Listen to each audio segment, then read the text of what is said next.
Hello and welcome back. A few months ago, I started my post-punk series as a way of chronologically taking a deeper dive into some of the most well-known and underrated hidden gems of the original era. Well, today I am back with part 2 to 1981. Excited to share 5 more noteworthy post-punk albums, and things are about to get pretty dark. So stick around, because today we're gonna discuss trespassing in a derelict shoe factory, fleeing the impending apocalypse, and from bandmates to soulmates. This is Post-Punk Starter Pack, 1981, Part 2. Post-punk emerged in the late 1970s as a response to the raw simplicity and aggression of punk rock. While punk had stripped rock music down to its essentials, post-punk sought to expand its horizons. Bands within this movement retained punk's rebellious spirit, but diverged musically and thematically, experimenting with structure, mood, and influence. Drawing from art rock, dub, funk, and electronic music, post-punk became a more cerebral and eclectic evolution of punk's energy. At its core, post-punk was defined by its willingness to innovate and challenge norms. The genre often emphasized atmosphere, dissonance, and a sense of alienation. Lyrically, post-punk bands explored introspective, political, and existential themes, moving away from punk's more overt and confrontational messages. The use of unconventional instruments, studio effects, and non-traditional song structures contributed to a distinctive, often dark and moody aesthetic. By the early 1980s, post-punk began to influence and overlap with other emerging genres such as new wave, industrial, and goth rock. Which brings us to our first record, Bauhaus, Mask. Released in October 1981, Mask is the second studio album by Northampton, UK band Bauhaus. While their debut, In the Flat Field, had established them as pioneers of gothic rock with its raw, claustrophobic energy, Mask broadened their musical scope. The album showcased a more polished production and a greater incorporation of diverse styles including funk, dub, and even psychedelia, all while retaining the band's signature dark aesthetic. Mask was recorded at Playground Studios in London, with the band producing alongside engineers John Etchells and Mike Hedges, who had co-produced The Cure's Faith that same year. The band, Peter Murphy on vocals, Daniel Ash on guitar, David J on bass, and Kevin Haskins on drums, were getting deep into their art weirdo phase, taking a more collaborative and exploratory approach to Mask compared to their debut. Daniel Ash expanded the sonic palette by incorporating saxophone and keyboards, and the band used tape loops and effects to deepen the atmosphere of the recordings. The result was an album that felt both more refined and more daring. The album's cover, designed by Ash, features surrealist artwork that reflects the dreamlike and often unsettling tone of the music. Track-wise, the album is stacked. Kick in the Eye is goth funk at its finest. You can dance to it and cry at the same time. This might be my favorite Bauhaus track, if only for the tremendous David J bass line and Daniel Ash's sharp and rhythmic guitar workout. The band were unhappy with the original mix of Mask and remixed the song for release on the Searching for Satori EP in 1982, pumping up the guitars. I have a list saved somewhere of DJ 911 dance floor rescue songs, and Kick in the Eye is right at the top.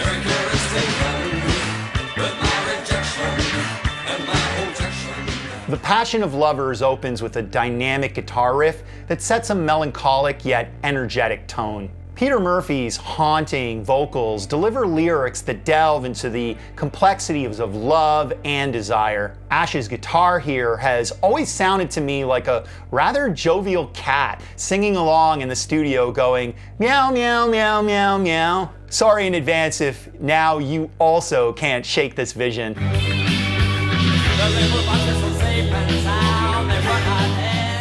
Hollow Hills is another standout. It's spooky and cloaked in fog and sounds like the background music to a seance gone horribly wrong. On this track, Daniel Ash used a violin bow on his guitar. Not to be arty, mind you, just because it sounded eerie as hell, producing this haunting, droning effect like Dracula's string section tuning up.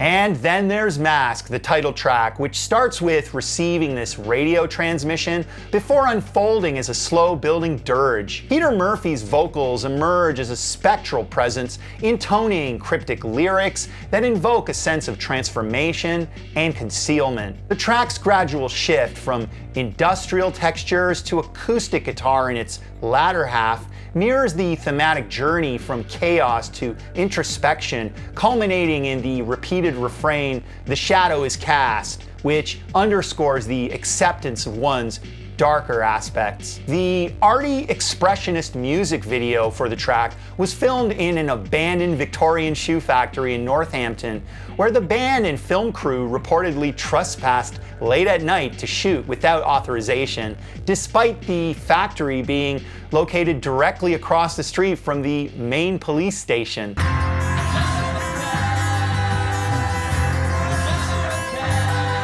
At the time of its release, Mask received a mixed critical reception. Some mainstream critics struggled with its dark and unconventional style, while others praised it for its ambition and boundary-pushing creativity. Fans, however, embraced it enthusiastically, and it quickly became a cult favorite. Today, Mask is celebrated for its innovation, mood, and artistic risk-taking, often appearing on best of lists for alternative and goth music, solidifying Bauhaus's position as leaders within the wider post-punk landscape, who influenced countless artists across genres in the decades to follow. This is a reissue, and it's a gatefold.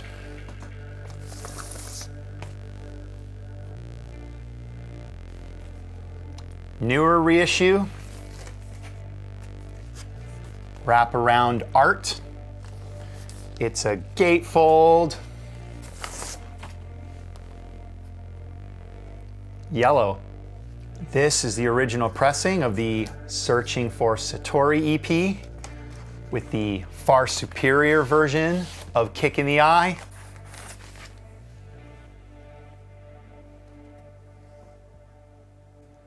Next record, Killing Joke, What's This For? Continuing with one of the most intense, mysterious, and downright tribal albums to come out of the post-punk scene of the early 80s, Killing Joke's What's This For? Yes, that's the actual title, complete with shouty capital letters and a punctuation crisis. Released in June 1981, less than a year after their debut, let's just say things got darker, weirder, and a lot more rhythmically aggressive. Killing Joke was not your average band.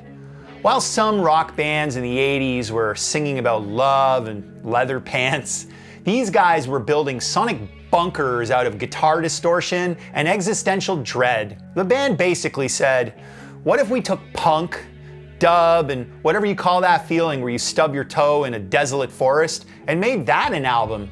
The result is this 40-minute slab of industrial apocalypse that sounds like it was recorded inside a smelting factory somewhere. Working at London's Townhouse Studios with engineer Hugh Padgham, known for his work with Phil Collins and The Police, the sessions were notoriously intense.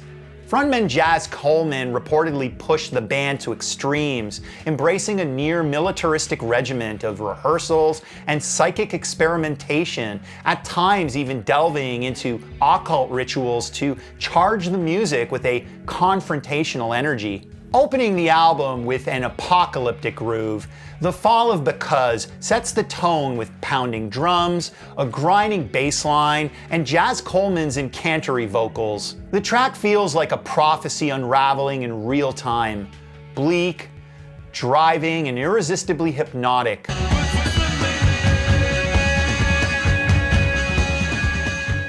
Butcher showcases the band's more atmospheric side. With echo-laden guitar riffs and a sinister, plodding tempo, the song conjures a sense of dread and inevitability, demonstrating Killing Joke's early mastery of tension and texture.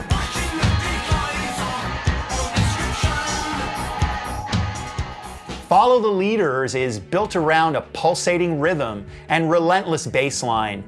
Lyrically, it's a caustic critique of conformity, with Coleman barking slogans over a tight, mechanical groove. The song was also released as a single, accompanied by a distinctive 12-inch version that amplified its club appeal while retaining its subversive edge.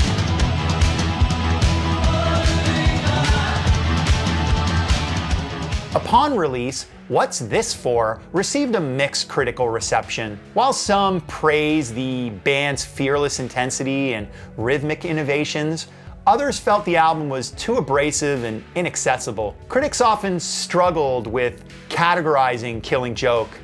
They were too heavy for the new wave crowd, yet too avant-garde for mainstream rock. Anecdotally, the record's intensity may have taken its toll.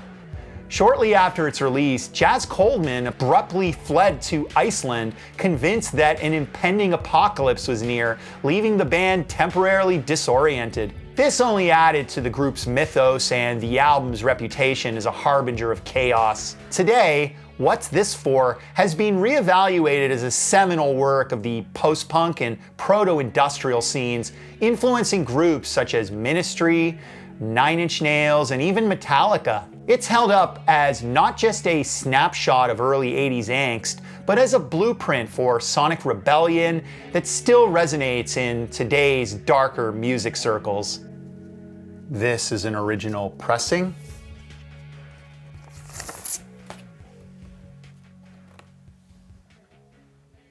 Next record, Gang of Four, Solid Gold. Released in March 1981, Solid Gold was the second studio album by British post-punk band Gang of Four, a group known for their razor-sharp blend of punk, funk, and Marxist-infused lyrical critiques of the social and political ills of society. Alright, let's set the scene. Gang of Four's live performances around this time were marked by an explosive, confrontational energy that blurred the line between performance art and political protest. Their shows were physically intense, loud, fast, and emotionally charged, with minimal stage banter and an almost clinical rejection of rock star theatrics.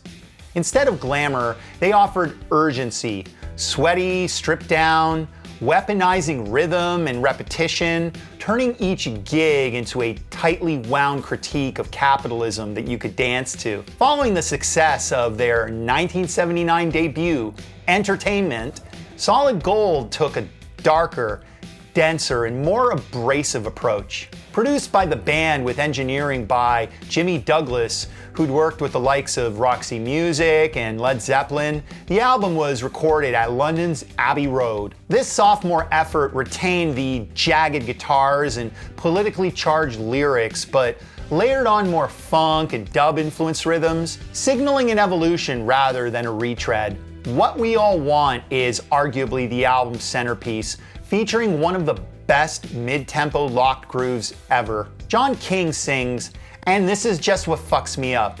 Nothing to work towards, just doubts and nagging worries. Nothing to work for.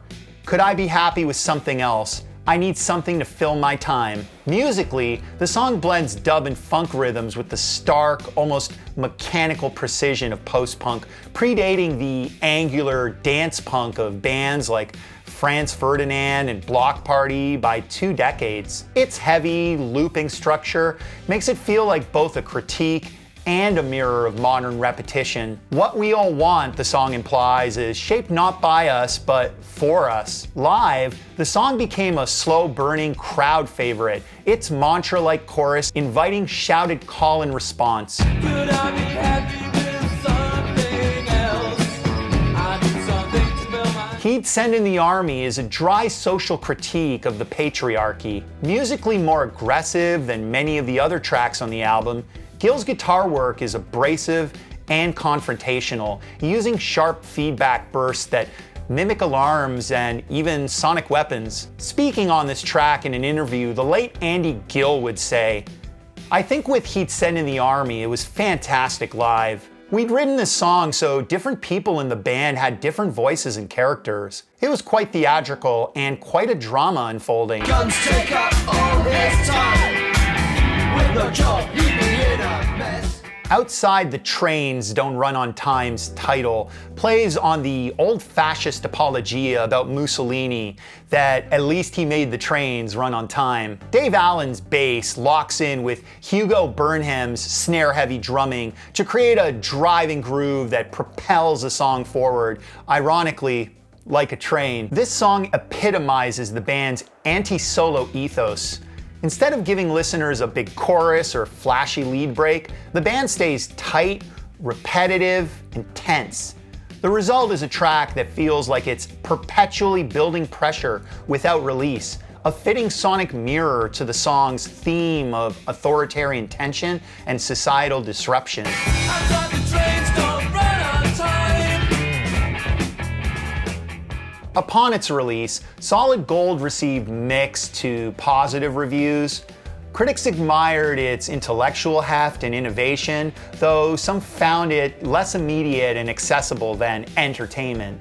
Rolling Stone called it confrontational and brilliant, while others noted it was more difficult to dance to than its predecessor, possibly a sin in an era that valued club play. Despite not reaching commercial heights, it became a critical darling in the underground and college rock scenes, peaking at number 52 in the UK album charts, and found a devoted audience in the US, where it was released on Warner Brothers. In retrospect, Solid Gold has undergone significant re-evaluation, now frequently cited as a post-punk essential. Critics today hail its prescient sound, punk with the body of funk and the brain of a political science major. It's often viewed as a precursor to the dance punk and indie rock explosions of the early aughts, influencing acts the likes of Franz Ferdinand, LCD Sound System, and The Rapture. The album's raw, minimal production and unflinching lyrics seem more at home in today's social political climate than they might have in the more commercially driven early 80s. This is a repress. Inner sleeve.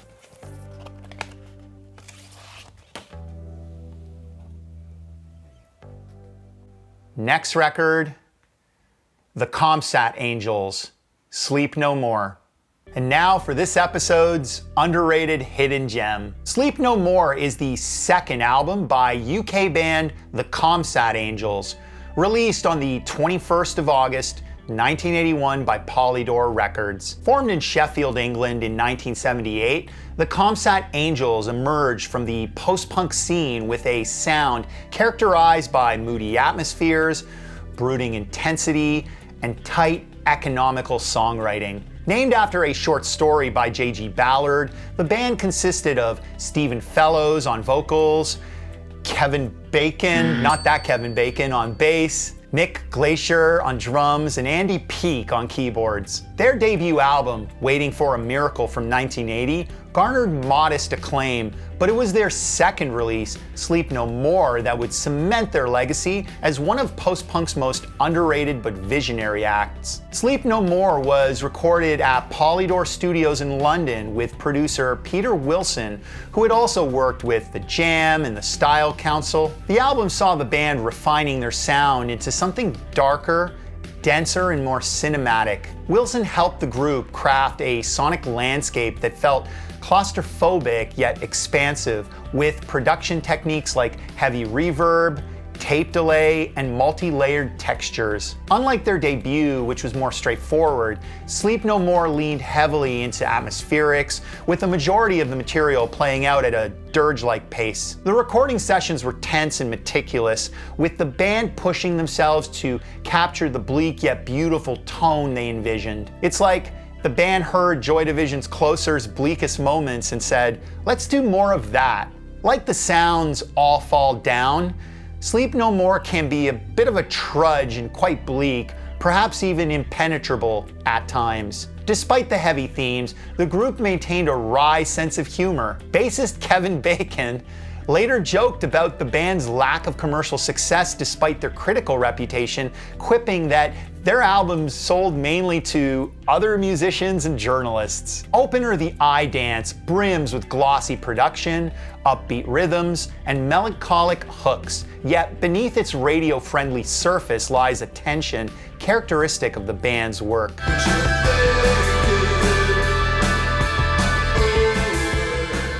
Gone is emotionally raw, and for me, perhaps the bleakest sounding track. The song unfolds with a stark, melancholic beauty, driven by Stephen Fellows' aching vocals and a sparse yet resonant guitar line that echoes the emptiness evoked in the lyrics. Fellows sings, "Somewhere between, so far so near, you got lost, somewhere between. What happened to you?" Lyrically, Gone captures the quiet devastation of loss, not in a traumatic outburst, but in the hollow spaces left behind, making it all the more affecting. The song clearly hit with Depeche Mode songwriter Martin Gore, as he would later record his rendition of Gone on his 1989 debut solo EP, Counterfeit.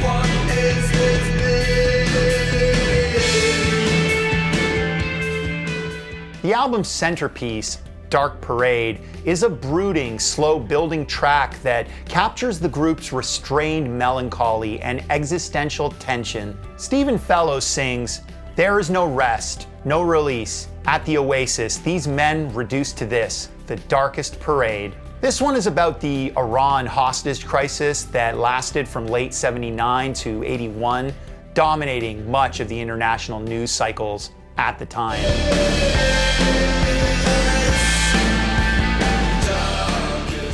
Upon release, Sleep No More received strong critical praise but struggled commercially. Publications like Melody Maker and Sounds lauded its ambition and emotional weight, even if it didn't reach a wide audience. Over time, however, the album has been reappraised as a post-punk masterpiece. Contemporary critics and musicians now cite it as a cult classic, revered for its atmospheric production and emotional depth, standing alongside albums by Joy Division and the Chameleons as a benchmark for the darker, more introspective side of post-punk, continuing to inspire new generations of artists exploring the intersection of melody, melancholy, and minimalism. Original pressing?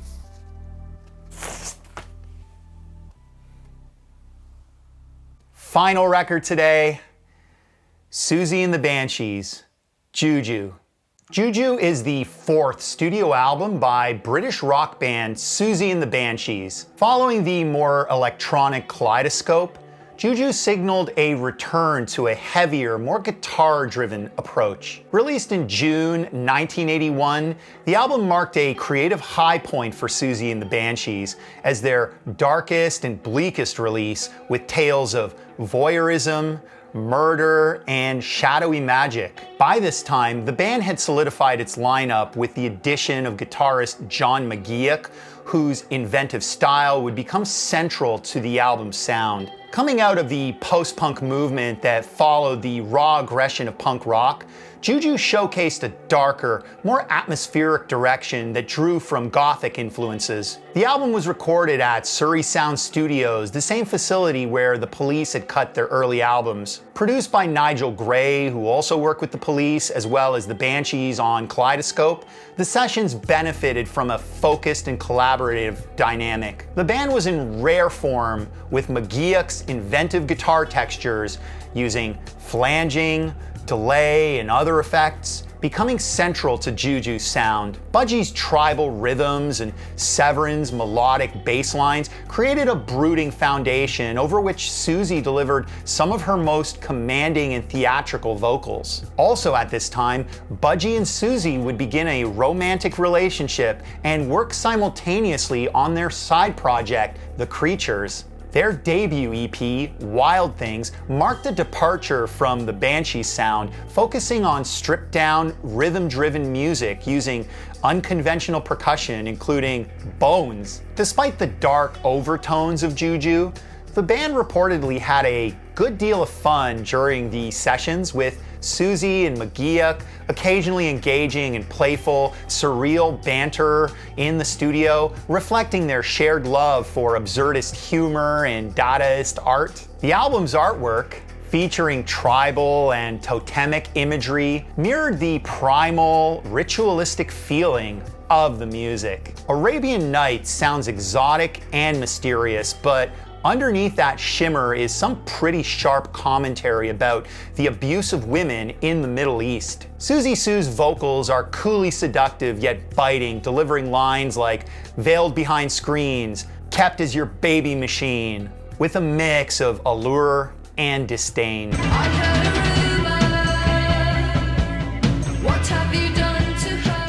Night Shift opens with a foreboding, minimalist guitar line from John McGeoch, and anchored by Budgie's tense, tribal drumming, the song creates a sense of creeping dread that mirrors its unsettling subject matter, the heinous crimes of Peter Sutcliffe, also known as the Yorkshire Ripper.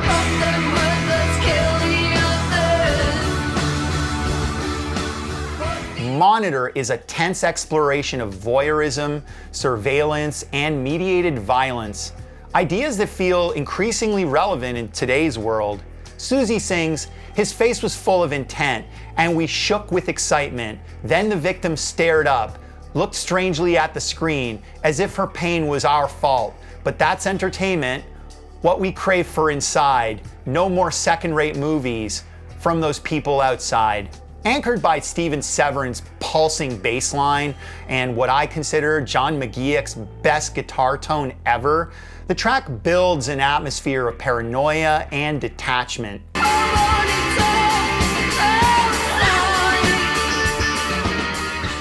Spellbound is a timeless classic. It's urgent, hypnotic, and the musical equivalent of a Hitchcock zoom-in. Its lyrics draw visions from paranormal horror, the feeling of being possessed, and random acts of violence. Most of the magic of Spellbound comes from McGeoch's mercurial guitar work. When crafting the hypnotic riff on Spellbound, McGeoch reportedly piled on so many layers and effects in the chain that when it came time for rehearsals, he initially forgot how to replicate the iconic riff live.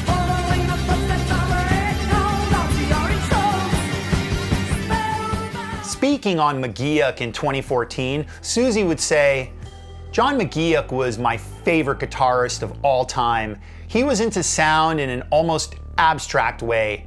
I love the fact that I could say, I want this to sound like a horse falling off a cliff, and he would know exactly what I meant." He was easily, without a shadow of a doubt, the most creative guitarist the Banshees ever had.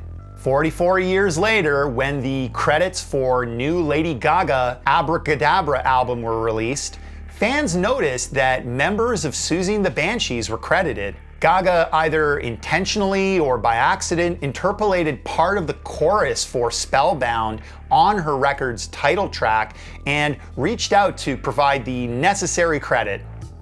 Upon its release in June 1981, Guju was hailed by UK music press as a breakthrough. Melody Maker called it a real classic, and many critics noted it as the band's most cohesive and powerful effort to date. While the gothic rock label would come to stick, Guju transcended genre with its dense atmospherics and complex arrangements. Over time, the album has grown in stature, now widely regarded as one of the defining records of the post-punk and goth movements. McGeoch's guitar work on Guju was so admired that it later influenced artists such as Johnny Marr of the Smiths and even Radiohead's Johnny Greenwood. McGeoch, however, famously disliked touring and the pressures of the industry. He would eventually leave the band due to health issues related to alcohol and be replaced by The Cure's Robert Smith for a short time. I know I keep teasing this, but later this year, I can't wait to drop a video covering Robert Smith's crazy year when he was in The Cure, the Glove, and the Banshees. Stay tuned, it's gonna be wild. Decades on, Guju continues to receive heaps of praise as a seminal album in both the post-punk and proto-goth canons. Its influence can be heard in later acts such as Tricky, PJ Harvey, and even modern alternative bands like Savages. Critics and fans alike have continued to laud the album for its timeless production and haunting themes. It frequently appears on lists of the greatest post-punk albums of all time, and McGeoch's guitar work is now often cited as among the most distinctive of the period. Original US pressing, inner sleeve,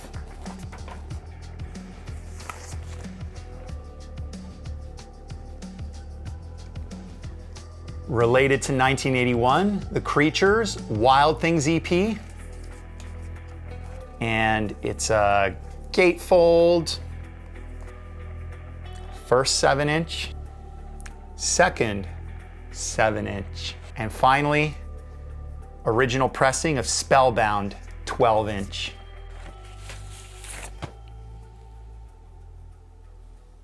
By the end of 1981, post-punk was no longer confined to a specific sound or scene. It had become a philosophy, still evolving and impossible to pin down. What lay ahead for post-punk was not a decline, but a dispersal into synth-pop, new wave, goth, and industrial. Its principles of experimentation, critique, and reinvention would echo throughout the 80s and beyond, influencing not only music, but fashion, visual arts, and alternative culture at large. 1982 was just around the corner, and post-punk's fragmentation became its greatest strength. Bands splintered into new directions, some towards the dance floor like New Order with their landmark single Temptation, others into darker, more introspective territory as The Cure would with Pornography. Meanwhile, bands like The Fall, ever prolific, were defining a more literary, abrasive wing of the genre, and Bauhaus would continue laying down the architecture of goth. So, that's gonna do it for today. I'm gonna link below some super rare 1981 footage of the Comsat Angels live in Germany, as well as Bauhaus's Mask video. It's a trip. If you enjoyed this video, kindly give it a thumbs up and consider subscribing so you don't miss out on any of my upcoming post-punk or artist-specific videos. Are you familiar with all the records I covered? What are your favorite post-punk releases of 1981? Let me know down below, as well as if I missed out on any notable album, and if I can cobble together 5 more, maybe 1981 will get a part 3. Also, if you want to see a deep dive into this 1981 post-punk and industrial classic, check out my recent industrial episode. Thanks for watching. You can see more of my videos right here. Take care of yourselves, and we'll see you guys in the next one.